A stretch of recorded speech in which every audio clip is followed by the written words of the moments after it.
함께 하시면서 무더위 속에서도 시원함을 경험하고 힘들고 어려울수록 주님이 주시는 힘이 공급되어지는 귀하고 의미 있는 한 날이 되시기를 예수님의 이름으로 축복합니다. 31왕을 정복하고 완전히 괴멸시켰던 여호수아와 이스라엘 백성들, 이 정도 했으면 됐겠지라고 안도하고 안심할 수 있습니다마는, 하나님은 본래 아브라함과 이삭에게 주겠다고 약속하셨던 그 땅을 다 차지하기까지 하나님은 계속해서 정복하라고 요구를 하시고 순종할 것을 요구를 하십니다. 오늘 안타깝게도 정복해야 되고 그들을 멸해야 될 대상은 수도 없이 많이 있음에도 불구하고 참 이 사람의 한계를 확실하게 느끼게 하는 단어가 오늘 반복되어 1절에서 나옵니다. 여호수아가 나이가 많아 늙었다. 여호와께서 그에게, 여호수아에게, 나이 많아 늙은 여호수아에게 이르되 너는 나이가 많아 늙었고 얻을 땅이 매우 많이 남았도다. 육체의 한계가 느껴질 때, 사람으로서의 어떤 한계가 느껴질 때, 가장 크게 한계가 느껴질 때가 언제냐면 나이 많아 늙었을 때. 물론 지금 보편적으로 세상 사람들에게 암이 많이 발생을 하게 되는 그런 환경, 그런 여건들이 이미 만들어져 버렸습니다만은, 특히 나이 많은 남자들에게 가장 많이 발병되는 것 중에 하나가 전립선 암그룹입니다.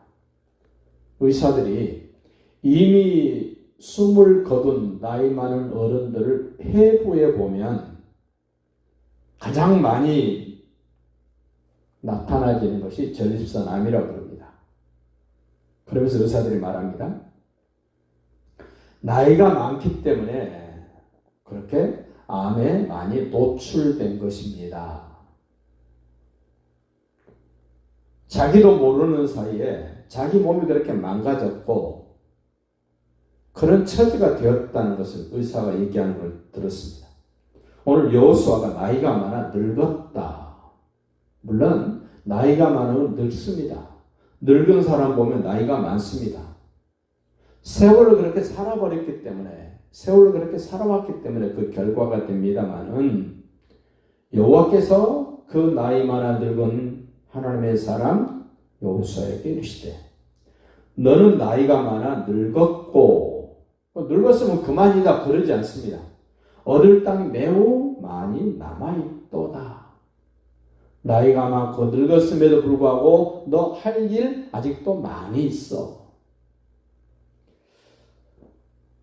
어느 정도 일구었고 어느 정도 안정되면 이제 그만하고 싶은 게 사람의 마음입니다만은, 하나님은 하나님의 사람들이 그렇게 됐다 그러지 않습니다.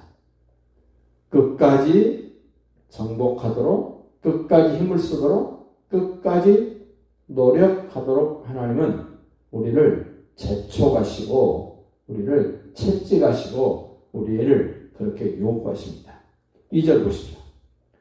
네가 정복해야 될 얻을 땅, 남은 땅은 이러하니 블레셋 사람의 모든 지역과 이스라엘 백성들이 가나안 땅에 들어가서 정착하고 사울 왕이 처음 왕으로 세워져서 이스라엘을 통치를 합니다.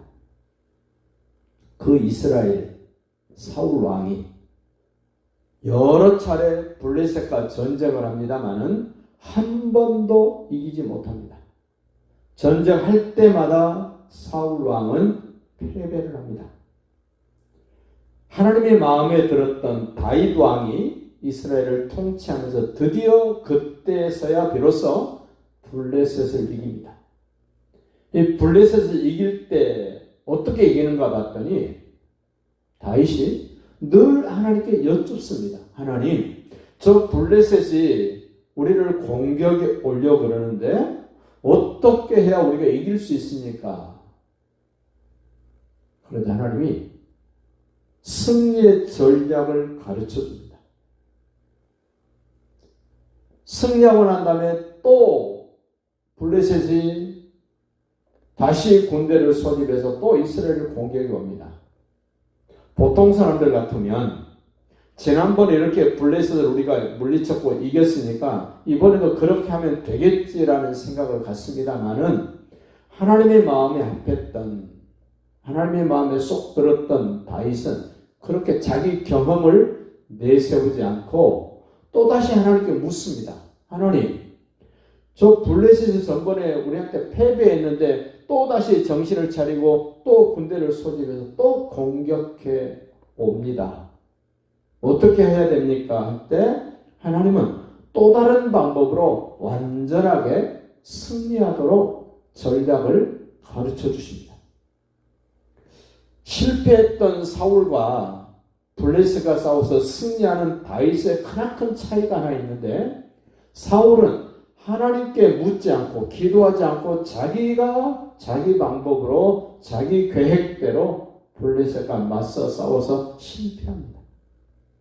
다윗은 경험을 내세워서도 할 수 있습니다만은 그때마다 하나님께 기도하여 승리했던 이 블레셋, 하나님이 이렇게 말씀하세요. 너희가 쫓아내야 될 족속들을 쫓아내지 않고 멸하지 아니하고 너희들의 생각으로 살려놓고 너희가 유익하도록 그들과 타협해 버리면 나중에 그들이 너희 옆구리에 가시 노릇할 것이다. 여러분, 침대에 누워있는데 옆구리에 가시가 자꾸 나를 찌른다. 옆구리에서 가시가 자꾸 찌르면 쉴 수가 있겠습니까? 잠을 잘 수가 있겠습니까? 편안하기를 하겠습니까? 다시 말씀드리면 하나님의 말씀을 따라 순종하면 평안함도 있습니다. 승리도 있습니다. 행복도 있습니다. 기쁨도 있습니다.